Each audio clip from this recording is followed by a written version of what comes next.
everyone, welcome to the Zoe Marley channel, the #1 place for aspiring authors to learn the art of how to tell their story. I am committed to bringing you guys 50 videos on tips and techniques to improve your writing. Today we're going to be talking about world building.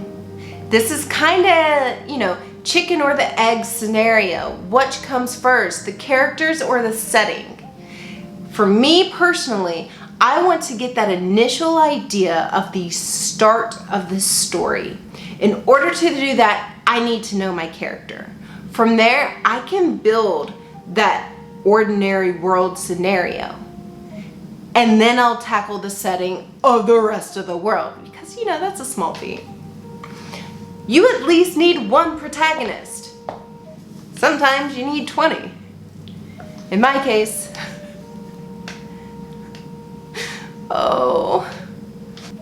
if you plan on writing a multiple point of view story, you're always going to have that one main protagonist. For today's video, that's the person I want you to focus on. Yes, you can have a ton, but you're just going to repeat these same steps for all of the other characters. But right now, I want you to focus on one protagonist, one villain. And they're going to be done the exact same way. So I've got like a card, I think here, that's going to be popping up to another video where I share the single best piece of writing advice I have ever received. It has to do with your character. I don't want you to just follow that advice for your protagonist. I want you to do it for your antagonist as well. Once you've given your antagonist and your protagonist this flaw that's going to consume their lives because you followed my advice in that other video, now you need to build into them. Who are they? Where do they come from? What do they look like? Most important question you will ever answer: what do they want? We're going to stop with the questions from here. You can go online and you can Google search questions for all of your characters, and you're going to find a lot of different questions that you can pretend to be in your character's mind and answer. And this is really fun, and it's something cool to do, especially when you're first creating a character. But we're going to stop at what your character wants. And there's a reason for this. I believe that every great first chapter starts with your character wanting something. Let me give you an example. This will be one of the few examples where it's not a book and a movie that I give you, but if you haven't read the book, I think it is an amazing book series to read. It is called The Red Queen. And in The Red Queen, the main character, Mare, her best friend is about to be conscripted.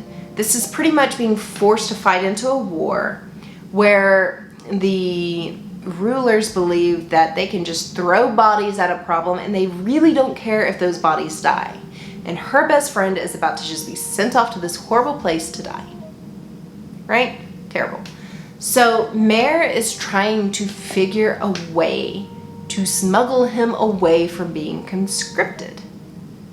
This is how the story starts. You know what this character wants, and she's willing to do some pretty shady stuff to get it. It also gives us a very interesting way to view her ordinary world. So let me go into what an ordinary world is. This is a very common writing plot point to say, and it is where the hero begins his or her journey. I think it should be where the villain begins his or her journey. So we're introduced to the main character, Mare, in the middle of this big issue where you can see she wants something really, really, really bad, and she's probably going to get herself into trouble trying to get it. But how interesting is this? This is kind of what you want to think about. So think about your characters, think about what they want, and then start building the setting around that. Start building other characters. Mare wouldn't want something if she didn't have this best friend. What is this best friend going through? This is kind of how you go and build your cast. And originally it's going to be a rough draft, right? Maybe you don't even name your characters. Guilty. Maybe you do name your characters first and you put pictures to them and then you start building this weird life for them. The point is that you have to start with what your character wants to really dig into everything else. Now, something I didn't answer in that last video is why a flaw is so important. I put it in the description below, but in case you didn't go down and read it, I explained that a flaw is crucial because it is the one thing that connects human beings together. We all have failed at something. We have all been flawed, and unfortunately, we have gotten ourselves into trouble and we have failed at something that we wanted because we were flawed. This is a human experience. This is something we all go through. Having a reader relate to your character engages the reader, but most importantly, it makes your reader committed. By God, by the end of this story, your character is not going to fail and your reader is going to cheer or cry with happiness or something because they have been so connected with your character since the moment they saw that absolutely horrible flaw, the moment the character had the excitement to go after something they wanted and then they failed miserably. You bonded them with Gorilla Glue. All right, so we talked about what does your character want? What flaw do they have? And there's one more incredibly important thing. What do they need? This is where, tough love comes in. Before we get into this, I'm going to explain to you how awesome this particular part can be. If you are already in love with your main character, it could not be awesome. Because you don't want to hurt your character. You don't want to give your character the tough love. You know how they say kill your darlings? Well, you better hurt them a lot first. Anyway, so it is so important that whenever you're doing this for your character, you really look at what they need to overcome their flaw. Alright, so we were talking the other day about Tyrion Lannister and his flaw. While it might look like he's a lusty little lush, in reality his flaw is that he doesn't know what love is. So he buys love. And then he has to get so hammered to believe that that person actually loves him. Until he met someone that he truly trusted and believed. He did not have to be hammered when she said that she loved her little lion. He believed it. He dared to put himself in this very vulnerable position. And unfortunately, he failed. Shay was not trustworthy. She was not truly in love with him, and she was not truly committed to him. And it tore him apart. Now, we can go on forever about how the Game of Thrones ended as far as the series and all of the ways that they didn't quite nail the ending. But one way is they never quite wrapped up Tyrion Lannister the way they should have. Because at the end of the series, at the end of your book, that initial flaw that your character has, they should be able to grow from that specific flaw.